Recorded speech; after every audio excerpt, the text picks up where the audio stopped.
brought to you by Silver Pumps. Top quality और consistent performance के लिए सिर्फ सिल्वर पंप्स नाम याद रखना।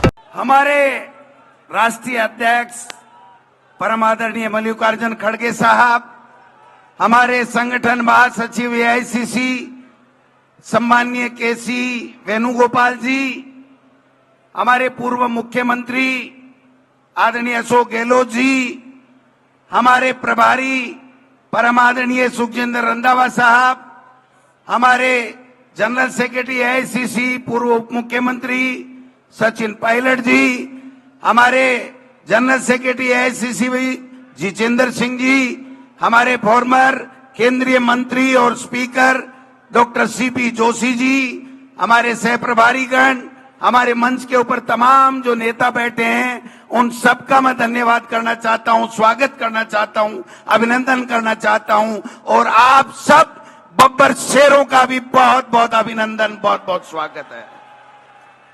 मानगे खड़गे साहब और केसी वेणुगोपाल जी, आपने राजस्थान में जिस तरीके से कांग्रेस को आगे बढ़ाने के लिए, इन बब्बर शेरों को तैयार करने के लिए हमको मौका दिया है, आज ये बब्बर शेर इस संविधान, इस लोकतंत्र और इस देश को बचाने के लिए अपनी जान की बाजी भी लगाने के लिए तैयार है।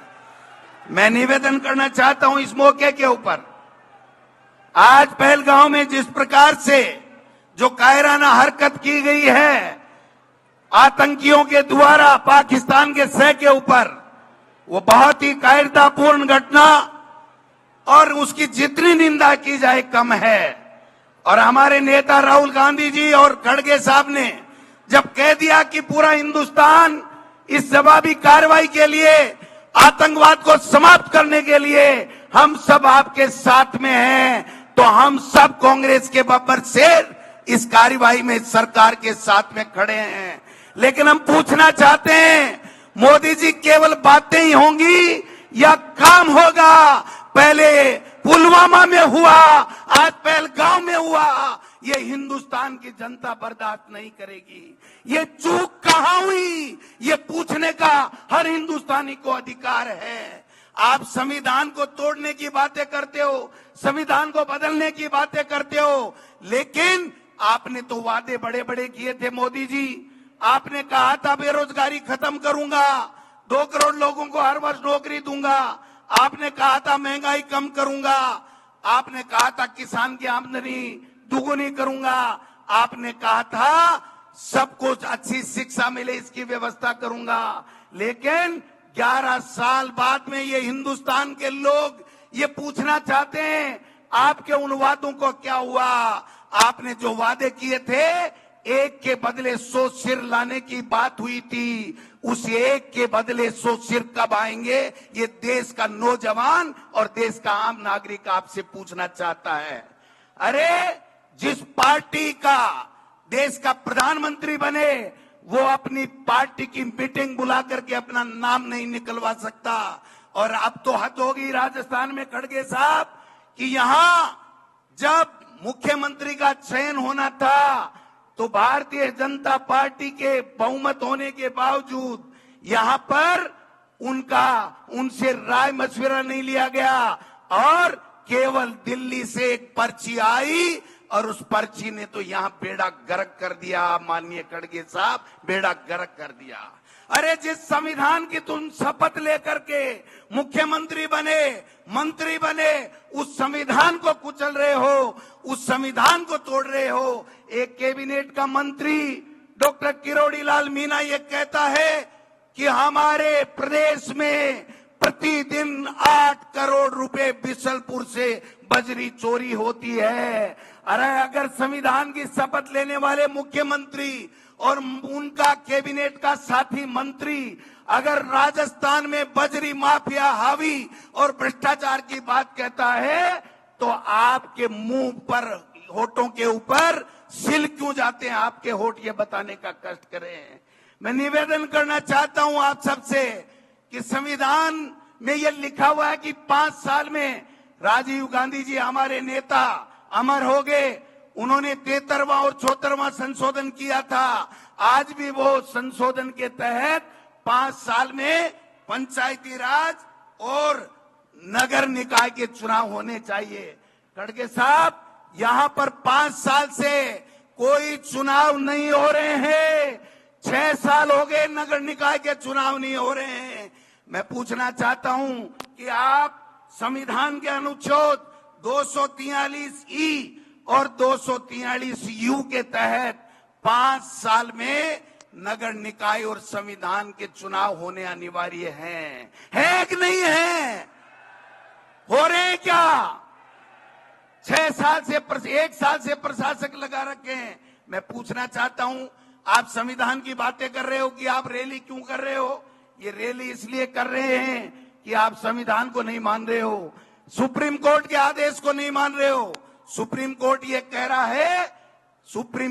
कह रहा है कि 5 साल से ज्यादा आप किसी भी रूप में परिसीमन का नाम लेकर के या कोई भी नाम लेकर के आप समय नहीं निकाल सकते। 1 साल ऊपर हो गया। 1 स्टेट 1 इलेक्शन की बात करने वालों से पूछना चाहता हूं कि तुम्हारी केंद्र में सरकार है, तुम्हारी राजस्थान में सरकार है, आपने कौन सा कानून पारित किया, कौन सा संविधान में संशोधन किया कि आपको यह अधिकार मिल गया कि आप मर्जी आए जब नगर निकाय के और पंचायत राज के चुनाव करोगे? मैं पूछना चाहता हूं आपसे, आप आवाज दबाना चाहते हो विपक्ष की? अगर टीकाराम जूली और गोविंद डोटासरा अगर कोटा में जा करके और किसान की आवाज उठाते हैं, लॉ एंड ऑर्डर की आवाज उठाते हैं, तो उन पे मुकदमा होता है। एक मुख्यमंत्री को एक कार्यकर्ता अगर सीकर में काला झंडा दिखा करके कहता है कि जिले और संभाग क्यों खत्म कर दिए, हमको बताओ हमारा गुनाह क्या है, तो उसके ऊपर उसको जेल के सलाखों में उसकी आतंकवादी की तरफ परेड निकाली जाती है। मैं इस मंच से माननीय मुख्यमंत्री जी और सरकार में बैठे हुए लोगों से पूछना चाहता हूं, अरे परेड तो आपको डबल इंजन की सरकार को उस आतंकवादियों की निकाल करके जवाब देना चाहिए, खून का बदला खून से लेना चाहिए, वो आप कर नहीं रहे हो। और एक कार्यकर्ताओं को काले झंडे दिखाते ही अरे हमारे नेता प्रतिपक्ष को मंदिर में जाने से आप मंदिर से गंगा जल की से धुलवाई करते हो, आपको शर्म आनी चाहिए। आप इसीलिए कह रहे हैं कि आप संविधान को मानने वाले लोग नहीं हैं। आप इस प्रकार से आज महिलाओं के साथ में अत्याचार हो रहे हैं, आप हो रहे हैं कि नहीं हो रहे हैं, आप बताइए। तो इसलिए मैं निवेदन करना चाहता हूं, आप खड़गे साहब को सुनेंगे। खड़गे साहब ये आम कार्यकर्ता नहीं है, ये वो कार्यकर्ता, वो बब्बर शेर है जिसने लोकसभा में भारतीय जनता पार्टी के 11 मोर्चे बुलाए हैं। बुलाए कि नहीं बुलाए बताओ आप? ये 11 सीट इंडिया गठबंधन को देने वाला वो कार्यकर्ता है। ये सारे पदाधिकारी आए हैं। मैं आपसे निवेदन करना चाहता हूं, आप हमें काम दीजिए। गांव गांव जाएंगे, ढाणी ढाणी जाएंगे, ब्लॉक में जाएंगे और इस पर्ची को भी बदलेंगे और इस पर्ची के आका को भी बदल करके दिल्ली में हमारा झंडा फहराने का काम करेंगे। आप आए हो, आपका बहुत बहुत स्वागत, हम बड़ा स्वागत करते। लेकिन आपने निर्देश दिए थे कि निर्दोष 27-28 हमारे इंडियन शहीद हो गए हैं आतंकवादियों की गोली से, इसलिए हमारा स्वागत मत करना, केवल सूत की माला। लेकिन मैं कहना चाहता हूं, ये हमारा उधार रहेगा। आप दोबारा केसी वेणुगोपाल जी से आग्रह है, खड़गे साहब और राहुल गांधी जी को लाइए, हम दिखा देंगे इस राजस्थान में कांग्रेस जिंदा ही नहीं है। कांग्रेस इनको पछाड़ने में, भाजपा को उखाड़ने में का दम रखती है। आप सब लोग आए हो, आपका बहुत बहुत धन्यवाद। यहां तो एक ही चर्चा हो रही है खड़गे साहब, यहां तो एक ही चर्चा हो रही है। मंत्री कह रहे हैं कि मंत्रिमंडल का विस्तार कब होगा, आईएएस कह रहे हैं कि हमारी लिस्टें कब आएंगी, और आम जनता कह रही है ये राजस्थान की पर्ची कब बदलेगी। ये बात यहां पर हो रही है। आप सबका स्वागत, आप सबका भी दिल की गहराइयों से प्रदेश अध्यक्ष होने के नाते आपका बहुत बहुत स्वागत, बहुत बहुत अभिनंदन, धन्यवाद। जय हिंद, जय भारत।